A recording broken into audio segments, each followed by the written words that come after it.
Please remember that all the opinions in the show are those of the host and should only be taken as food for thought. We're in no way telling you to do anything. Everything is kept anonymous for the safety of the listeners and no information is shared to anyone else. If you are easily offended by people's opinions or views, then thank you for making it this far, but this is not the podcast for you, so see you later. And please enjoy the rest of the show.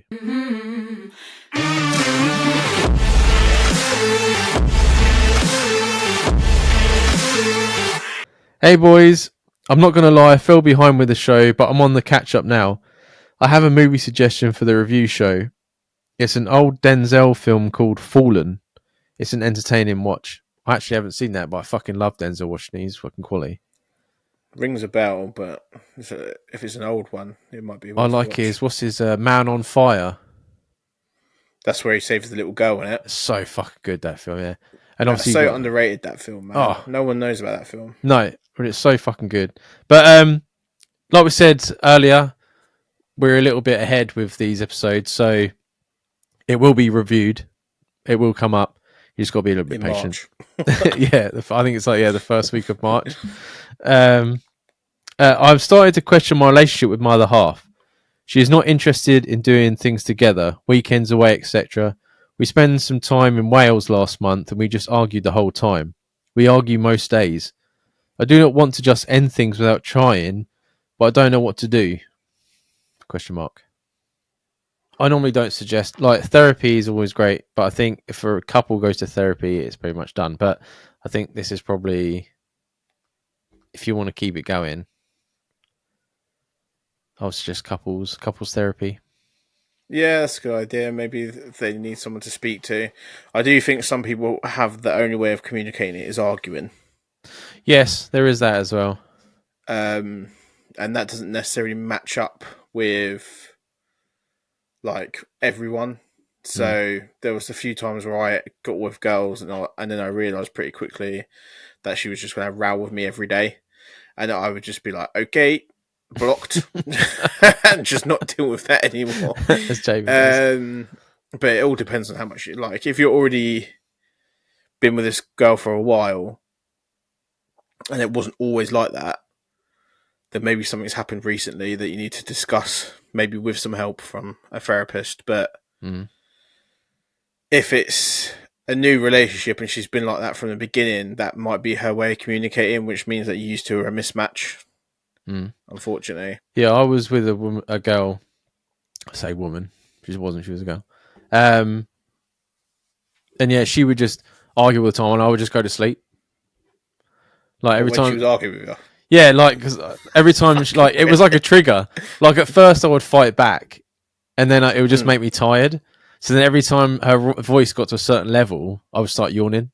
It's just to put me to sleep. I couldn't be bothered with it.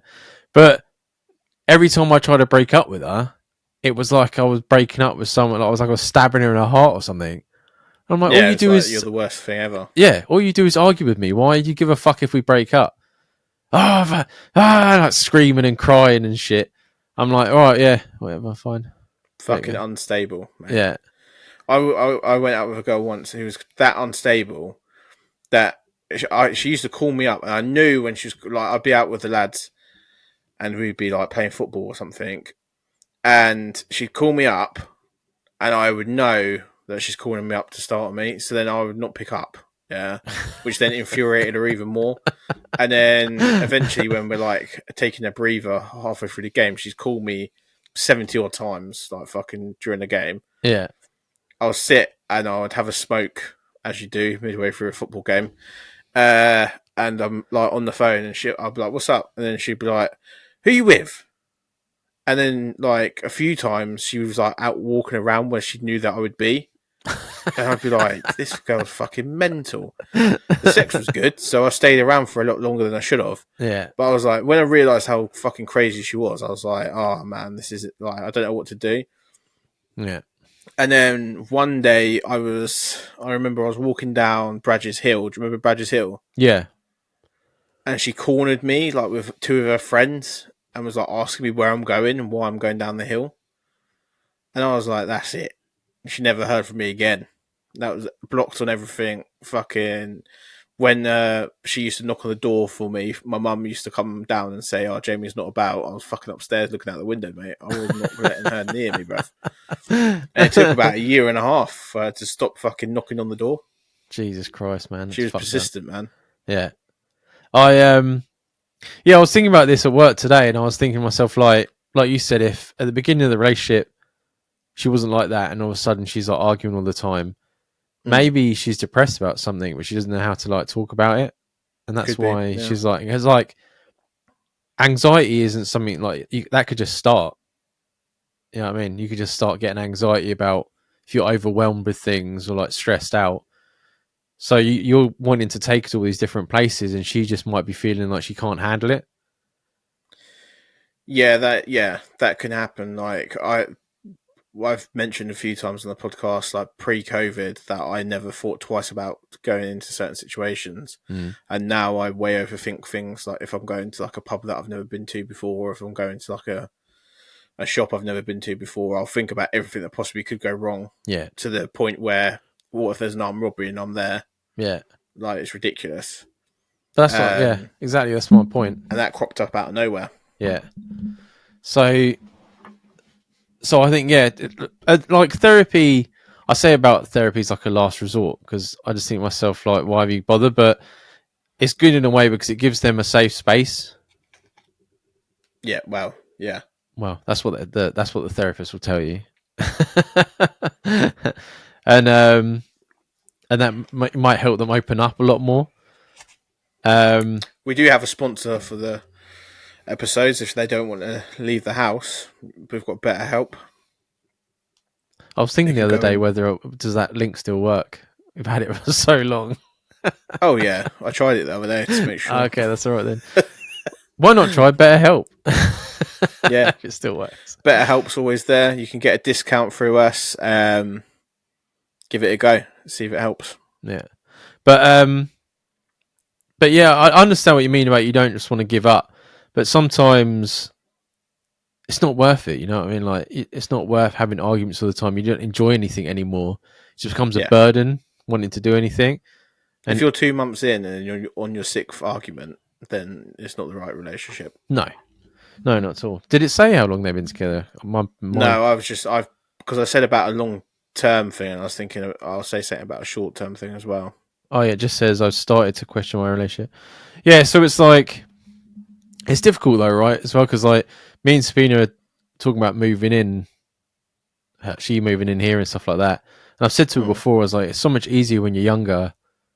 That if things don't work out, then like you did, you just block and delete them and they get the fuck off. But like when you're older, you've got so many responsibilities together and so many like you got houses and pets and it's you don't want to just throw it away in case there's something there and you've misinterpreted it. Yeah, I know 2 relationships off the top of my head right now of couples that aren't together. No, 3. Or that aren't together, but because of circumstances, are still living in the same house together. I did it. I lived like 3 months with my ex, so I couldn't go anywhere. It's fucking horrible. Never recommend it to anyone. It's not nice. No, one of my good friends is going through it right now, and some of you know as well, Dan, and it's fucking horrible. Yeah, I wouldn't recommend it, but that's the circumstance we're in. So, I recommend. Is that the right word? Commend you for trying to figure it out before just throwing in the towel. But suggest that to her. Say to her like you're worried about the things that are going and you don't want to argue. And would she be interested in trying couples therapy? You can do like a tester thing. Is it? Yeah. I don't know. They just call it a free day, or what do they call it? Just a day to go and try it out. You can actually go to your GP. If you're in the UK, you can go to your GP and you get 2 free sessions. What, even as a couple? Yeah, you would get it as a couple as well because you call up for counselling, and then the counsellor will be like, "What type of counselling do you need?" And if the problem is that you as a couple rather than you independently, then they will put you forward for that because I know someone that's done it. Oh, there you go. I thought it was like, I remember when my mate lost his dad, I thought he got 5 free sessions. I think it probably depends on what's happened. Yeah, true. But yeah, there's a few options to go down. Like I said, we always say communication is key. It normally is, but if it's going to start an argument, it's always exhausting. You do what Dan did, just start falling asleep when Just yes, I don't do that because it causes more arguments. When you're in an argument, you start yawning. It never goes down well, but it's just the way. I don't know how it worked out that way, but it just rewired my brain. So every time she started yelling, I was just tired. Just made me tired. Just want to go to sleep. sometimes you do need to blow up. Sometimes you do need to, but if it's constant, then it's not good. Yeah, Because like sometimes me and Charlotte don't argue, but we haven't spoken in 2 days, and then I just look at her like this. I just come to the house, just look at her. She knows that I'm looking at her like she's a piece of shit, and she's looking at me like I'm a piece of shit. But no one's worth trying to say nothing, innit? I'm glad I haven't got that. Sabina asked me the other day if I hated anything about her. I'm like, no. For one thing, I'm not stupid enough to go down that avenue. I'm way too old to deal with shit like that. And I'm like, no, not really. I was like, because if I have a problem, we talk about it, and you don't do anything that pisses me off. Yeah, it's been a year. I think the cracks must have probably started forming. Otherwise, I think you get 2 years, and then especially if you're living together as well, you get 2 years, and then that's when people are like, he fucking breathes that way, it pisses me off. Yeah, we'll have to see when she moves in. She might have a different opinion than me. Like Charlotte recorded me snoring once, so then I've then endeavoured to then record her snoring to show her how bad her snoring is. But that's long-term relationships for you, isn't it? Yeah. Yeah, no, me and Sabine haven't done anything like that yet. I'm still very happy. Couldn't stop laughing when I showed her it. She was like, "Have you done that just because I did it?" I was like, "Yeah." Fucking listen. Yeah, for the fact that I know Sabine is listening, I have not got a problem. There is no problems.